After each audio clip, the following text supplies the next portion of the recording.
Hello बच्चों, स्वागत है आपका अपनी यूट्यूब चैनल आरटी क्लासेस में। आशा करता हूं कि आप सब लोग स्वस्थ होंगे और हमारे साथ जो है केमिस्ट्री की क्लास को खूब अच्छे से पढ़ रहे होंगे। और जैसा कि हम लोग पढ़ रहे हैं कक्षा 12 रसायन विज्ञान अध्याय 2 जिसका नाम विलयन है। और विलयन से संबंधित मैंने और सारी वीडियो बनाई है, उनका जो लिंक होगा इस वीडियो के नीचे डिस्क्रिप्शन में दे दिया गया होगा, वहाँ से जा करके उनको देखिएगा, जिससे आपको चीज़ें जो है और अच्छे से समझ में आएंगी।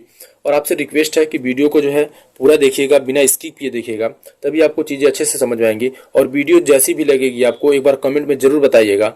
और अगर वीडियो आपको पसंद आएगी तो लाइक करिएगा और अपने फ्रेंडों को ज़्यादा से ज़्यादा शेयर करिएगा, जिससे अधिक से अधिक लोगों को इसका जो है फ़ायदा मिल सके। यहाँ पे वीडियो जो इस तरह से बनाई गई है, जैसे आप इसका जो है नोट्स भी आसानी से बना सकते हैं।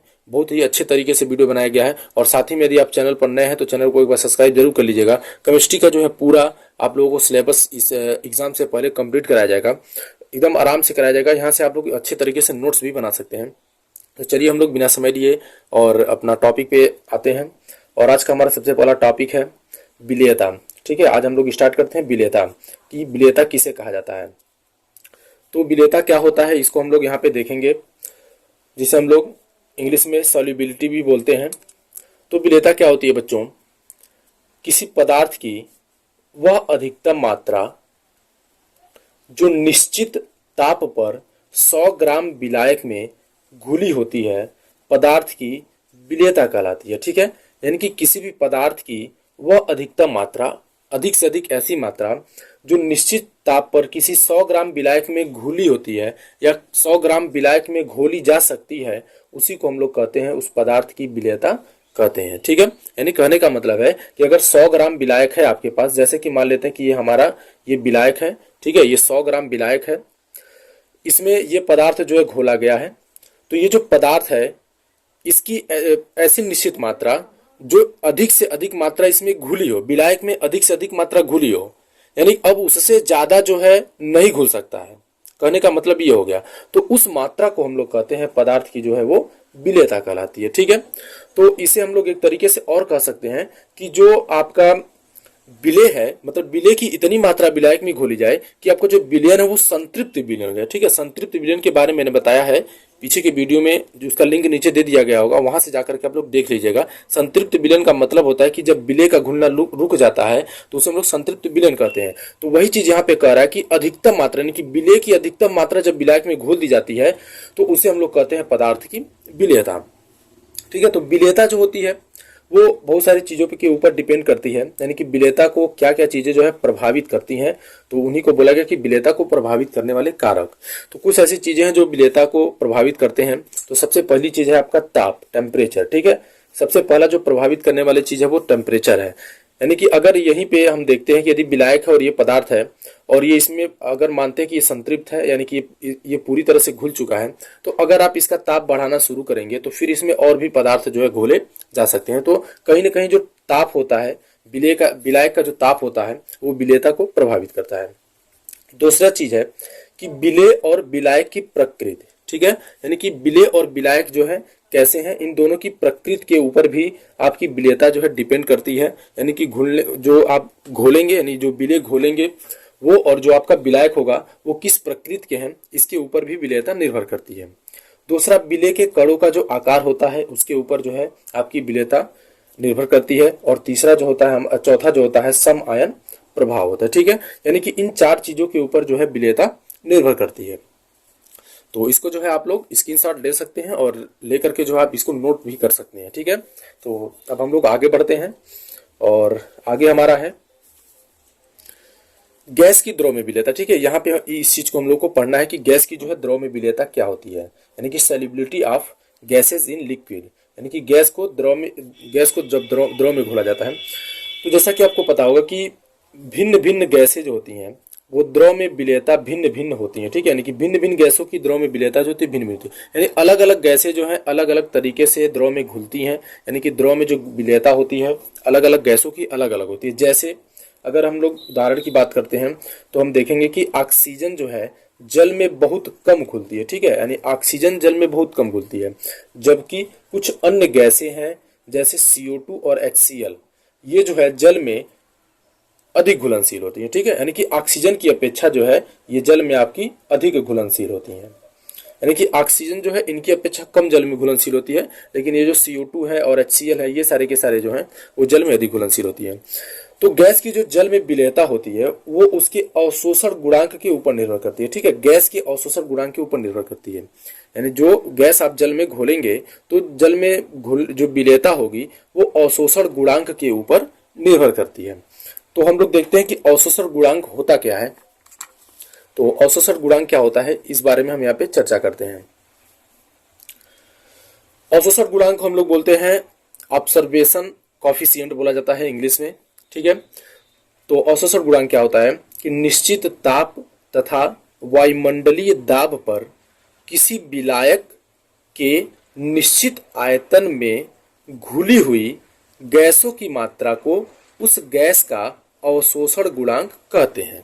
ठीक है, यानी अवशोषण गुणांक का मतलब होता है बच्चों कि निश्चित ताप और वायुमंडलीय दाब पर, यानी कि ताप और दाब निश्चित हो तो किसी भी विलायक के एक निश्चित आयतन में जो गैस की मात्रा घुली होती है उसे उस गैस का हम लोग अवशोषण गुणांक कहते हैं। यानी कि विलायक की निश्चित ताप, निश्चित दाब और निश्चित आयतन में गैस की जितनी मात्रा घोली जा सकती है उसे हम लोग कहते हैं अवशोषण गुणांक। और अवशोषण गुणांक का जो मान होता है वो अनुक्रमानुपाती होता है या समानुपाती होता है विलेयता के। यानी कि जिस गैस का अवशोषण गुणांक जितना अधिक होगा उसकी विलेयता उतनी ही अधिक होगी, और जिस गैस का अवशोषण गुणांक जितना कम होगा उसकी विलेयता उतनी ही कम होगी। ठीक है, तो इस चीज को भी आप लोग स्क्रीनशॉट ले सकते हैं। तो फिर हम लोग आगे बढ़ते हैं और आगे हमारा दिया है कि हेनरी का नियम। ठीक है, हेनरी का नियम ये जो है बहुत ही इंपॉर्टेंट टॉपिक है, आपका एग्जाम में अक्सर ये पूछा जाता है। हेनरी के नियम से संबंधित सवाल जो है पूछे जाते हैं। तो हेनरी का नियम क्या है, तो बच्चों हेनरी का जो नियम है वो गैस की द्रव में विलेयता के ऊपर है। ठीक है, गैस की द्रव में विलेयता, यानी कि जब किसी गैस को द्रव में घोला जाता है तो उसके ऊपर जो हेनरी ने नियम दिया है, और हेनरी के नियम के अनुसार हम लोग क्या देखते हैं, तो हेनरी का नियम है कि स्थिर ताप पर किसी गैस की द्रव में विलेयता गैस के आंशिक दाब के समानुपाती होती है। ठीक है, यानी कि अगर ताप स्थिर है तो कोई भी जो गैस होता है उसको जब द्रव में घोला जाता है तो गैस की द्रव में जो विलेयता होगी वो गैस के आंशिक दाब के समानुपाती होगी। ठीक है, जैसे ये अगर हमारे पास एक द्रव है, ठीक है, ये विलायक है, इसमें मान लेते हैं ऑक्सीजन के कुछ अणु है उनको घोला जा रहा है, तो जब इसको ऊपर से ऐसे दाब लगाया जाएगा, जैसा कि आप देख रहे हैं कि 1 2 3 4 5 6 ये 6 जो ऑक्सीजन के अणु है वो इसमें घुल चुके हैं, लेकिन ये ऊपर के 3 नहीं घुले हैं। ठीक है, तो अगर हम लोग ऊपर से इसको लेकर के इसे पुश करते हैं, नीचे की तरफ इसको दाब लगाते हैं, तो जब दाब लगाएंगे तो ये तीनों भी इसमें आकर के यहाँ पे कहीं ना कहीं सेटिल होकर घुल जाएंगे। ठीक है, यानी कि और भी अधिक अणु क्या हो गए, घुल गए। तो इसका मतलब है कि जब किसी भी गैस पे दाब लगाया जाता है तो दाब लगाने से उस गैस की जो विलेयता है वो बढ़ जाती है। यानी कि जब हम दाब लगाएंगे तो अधिक से अधिक जो गैसें हैं वो आपके, यानी कि गैस की अधिक से अधिक मात्रा जो है आपके द्रव में घुल जाएगी। तो ये जो है यही आपका हेनरी का नियम है। ठीक है, तो यदि घुली हुई गैस की मात्रा m है, यानी कि m मात्रा कोई गैस घुली है और गैस का दाब P है, तो हेनरी के नियम से m समानुपाती हो जाएगा P के। ठीक है, हेनरी के नियम से हो जाएगा m समानुपाती हो जाएगा P हो जाएगा, या इसको लिख सकते हैं हम लोग m बराबर K इंटू P। तो K जो है हमारा एक समानुपाती स्थिरांक है, जो इस समानुपाती के स्थान पे इसको लगाया जाता है, समानुपाती स्थिरांक है, और इसे हम लोग हेनरी स्थिरांक भी कहते हैं। और अलग अलग गैसों के लिए K का जो मान होता है वो अलग अलग होता है। ठीक है, हर तरह की गैस के लिए K का अपना एक निश्चित मान होता है। तो इस चीज को जो है आप लोग स्क्रीनशॉट ले सकते हैं और इसको लिख सकते हैं आराम से। चलिए, तो फिर हम लोग आगे बढ़ते हैं कि हेनरी के नियम के अनुप्रयोग क्या है, यानी कि हेनरी का नियम का जो हम लोग कहाँ कहाँ पे यूज करते हैं, क्या क्या जो है इसके अनुप्रयोग है।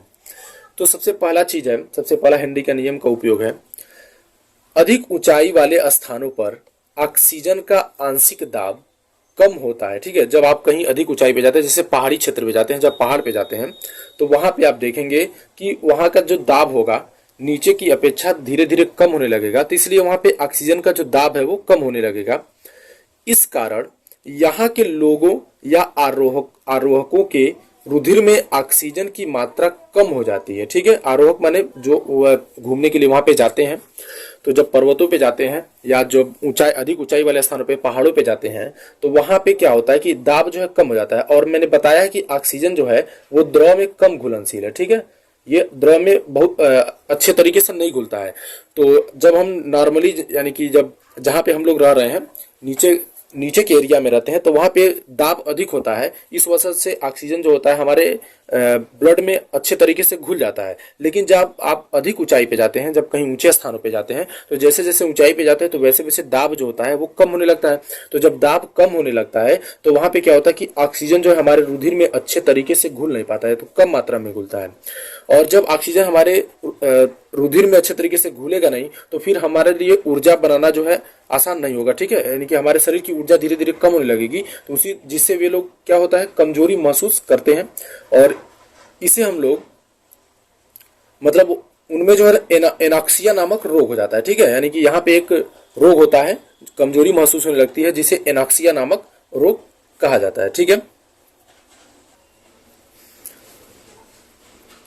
फिर इस तरह से इनका दूसरा जो यूज है, सोडा जल एवं शीतल पेयों में CO2 की विलेयता बढ़ाने के लिए बोतल को अधिक दाब पर बंद किया जाता है, ठीक है। यानी सोडा जल यानी जो कोल्ड ड्रिंक्स आते हैं उनमें CO2 गैस घोली गई होती है, तो उस CO2 गैस को उसमें घोलने के लिए क्या करते हैं, उसको बहुत ही अधिक दाब लगा करके जो है बंद किया गया होता है कि जब आप कभी देखते हैं उसको हिला करके जब खोलते हैं तो बहुत ही तेजी से प्रेशर मार के बाहर की तरफ निकलता है, तो वो CO2 गैस होती है जो झाग बना करके बाहर की तरफ निकलती है।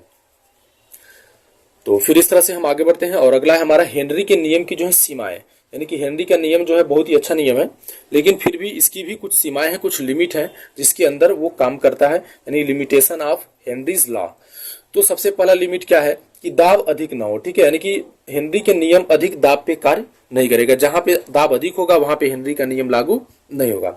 दूसरा, ताप बहुत कम ना हो, ठीक है, ताप जो है बहुत कम नहीं होना चाहिए, अगर ताप बहुत कम हो जाएगा तब भी हेनरी का नियम लागू नहीं होगा। तीसरा है आपका कि गैस विलायक में बहुत कम विलेय हो, यानी कि जो गैस की मात्रा है विलायक में बहुत ही कम मात्रा, यानी कि बहुत कम मात्रा में गैस जो है विलायक में घुली हो, तभी आप हेनरी का नियम जो है लागू कर सकते हैं।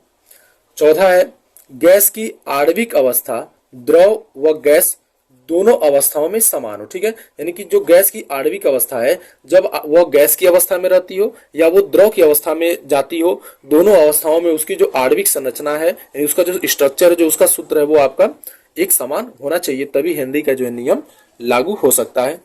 तो इसको आप लोग लिख सकते हैं और आशा करते हैं कि आप लोगों को ये सारी चीजें समझ में आई होंगी।